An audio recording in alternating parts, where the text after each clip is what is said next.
मुखालिफ शैतानी प्रोपेगेंडा बेनकाब हो गया। दिफाई माहिरीन ने भारत की नाकामी और पाकिस्तान मुखालिफ प्रोपेगेंडे पर अहम सवालात उठा दिए। कहा, मकबूजा कश्मीर में इतनी बड़ी फौज के होते हुए ऐसा हमला कैसे मुमकिन है। ऐसे हमले हमेशा उस वक्त क्यों होते हैं जब कोई मगरबी या अमरीकी सियासी क़यादत भारत का दौरा कर रही हो या कोई अहम वाक़या हो रहा हो। क्या भारत ने माजी के फॉल्स फ्लैग ऑपरेशन से कुछ नहीं सीखा। हर हमले के बाद पाकिस्तान पर इल्ज़ाम लगाना भारतीय मीडिया का वतीरा है। बगैर सबूत पाकिस्तान पर इल्ज़ाम लगाओ, सच छुपाओ और अवाम को बेवकूफ़ बनाओ।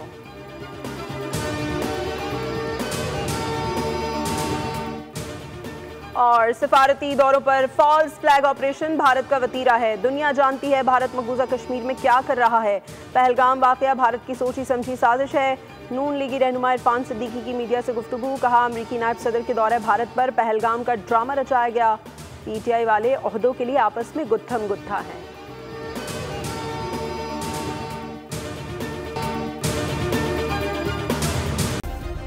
सब्सक्राइब करें और बेल दबाएं ताकि कोई खबर रह न जाए।